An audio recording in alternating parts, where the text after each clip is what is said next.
C'est quand même dingue quand on y pense. Comment des récits hyper anciens, ceux qui ont façonné des civilisations entières, peuvent soudainement prendre un sens totalement différent si on les regarde avec des lunettes de psy modernes. Bienvenue dans cette nouvelle exploration. Aujourd'hui, on va faire un pas de côté. On va prendre l'un des textes les plus connus de l'Antiquité, on va enlever tout le bagage purement religieux ou traditionnel et on va le passer au microscope psychologique et anthropologique. C'est une démarche absolument fascinante, parce qu'on y découvre une compréhension des dynamiques de groupe et de l'esprit humain qui est juste stupéfiante, et ce des siècles avant même qu'on invente le mot psychologie. On connaît tous cette phrase, n'est-ce pas? C'est la fameuse scène antique avec cette foule en colère, prête à lapider une femme. Mais au lieu de lire ça comme une petite leçon de morale, regardons la scène de manière purement clinique. On a un groupe enragé, prêt à lyncher quelqu'un au nom de la justice, et là, une seule petite phrase « Stop net la machine ». Comment c'est possible? Comment de simples mots peuvent désamorcer une foule en plein délire? Eh bien, pour comprendre ça, il faut vraiment décortiquer la mécanique psychologique qui tourne en arrière-plan. Et pour ça, voici notre feuille de route. On va commencer par le mécanisme du bouc émissaire, puis on fera le lien avec l'individuation jungienne dans l'Antiquité.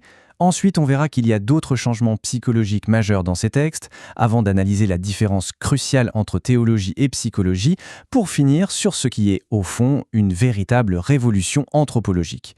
Allez, c'est parti, on plonge direct dans notre première partie, le mécanisme du bouc émissaire et comment briser la fusion collective.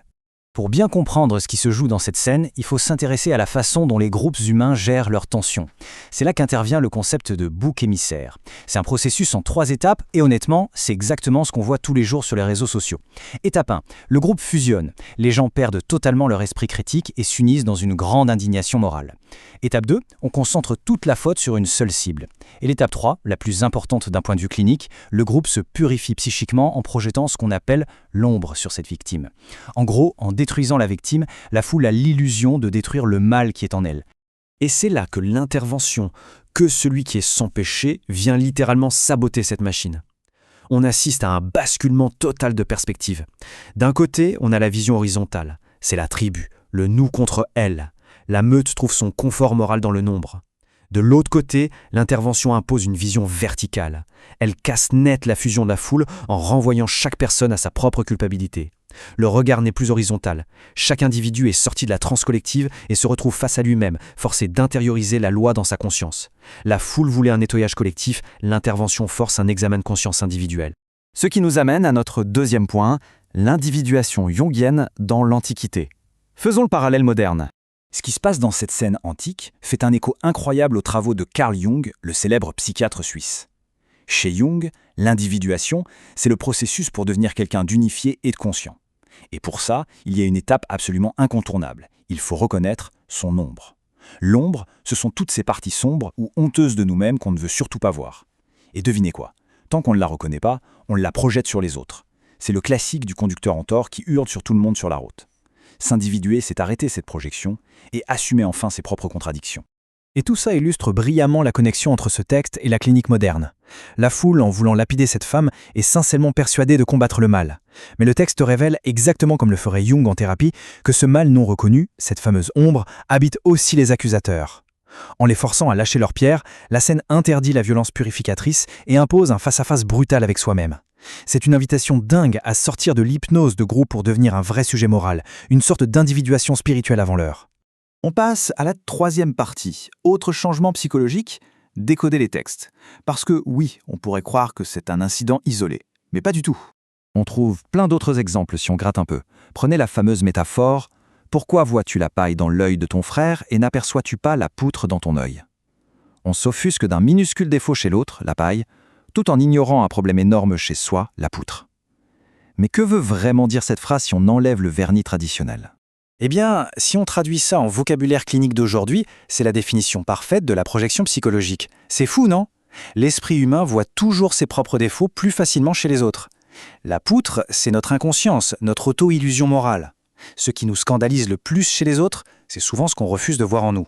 Une perspicacité redoutable pour l'époque. Un autre exemple vraiment frappant, le royaume de Dieu est au-dedans de vous. Il faut se remettre dans le contexte de l'époque. Le sacré, c'était un truc purement extérieur. Ça résidait dans le temple, dans les institutions, dans les grands rituels collectifs. L'implication de cette petite phrase est juste monumentale. C'est une intériorisation totale du sacré. On déplace le divin de l'institution vers la conscience interne. La transformation devient d'abord un travail intérieur, pas juste une simple conformité sociale. Et ça rejoint complètement l'idée de Jung que notre vrai centre n'est pas notre masque social, mais une profondeur intérieure à explorer. Et ce modèle se répète sans cesse. La tentation dans le désert, c'est s'isoler du groupe pour affronter ses pulsions de pouvoir. Le pharisien et le publicain, ça déconstruit l'ego moral surgonflé. Et cette phrase sur la croix, « Père, pardonne-leur, ils ne savent pas ce qu'ils font », c'est peut-être le diagnostic le plus vertigineux de tous. Ça pointe du doigt l'automatisme psychique des foules, leur incapacité totale à voir qu'elles sont possédées par la dynamique de groupe. Mais attention, et c'est notre 4e partie, la différence cruciale entre psychologie et théologie. Il faut rester objectif ici. Même si les parallèles sont hallucinants, on ne parle pas exactement de la même chose.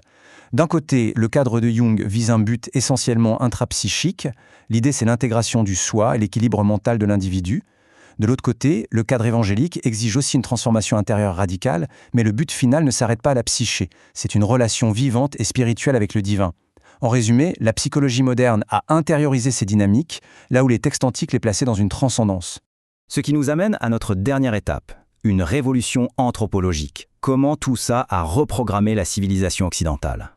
Si on prend un peu de recul, on réalise très vite que ce n'est pas juste du développement personnel antique, c'est l'amorce d'un changement structurel massif. Le centre de gravité morale s'est déplacé en 3 étapes. 1. On est passé de la sécurité du groupe à la responsabilité de l'individu. 2. La validité morale est passée de la simple exécution d'un rituel à la pureté intérieure. Et 3, et ça c'est le plus dur pour sûr, l'abandon de la vengeance collective au profit de l'examen de soi. L'impact historique de tout ça est absolument gigantesque. En forçant la foule à regarder ses propres fautes plutôt que celles de la victime, cette nouvelle approche a littéralement détruit la légitimité sacrée de la violence collective. Pendant des millénaires, les sociétés se soudaient en sacrifiant quelqu'un au nom du bien. Là, on introduit un virus dans ce vieux logiciel, l'idée qu'on ne peut plus se cacher confortablement derrière le groupe pour faire le mal avec une bonne conscience. Ce qui nous laisse sur une réflexion finale fascinante. En introduisant l'obligation de se confronter à sa propre part d'ombre, en exigeant un individu autonome détaché de la meute, ces textes n'ont-ils pas, au fond, semé les graines de la conscience intérieure occidentale? Il est très probable que cette rupture antique ait préparé le terrain cognitif qui, des siècles plus tard, permettrait l'émergence de la psychanalyse. C'est la preuve éclatante que pour comprendre les profondeurs de notre esprit moderne, il faut parfois écouter les voix les plus anciennes. Et franchement, ça pousse à se demander, quelles autres sagesses cliniques sont là, cachées sous nos yeux, dans des textes qu'on croyait déjà connaître par cœur?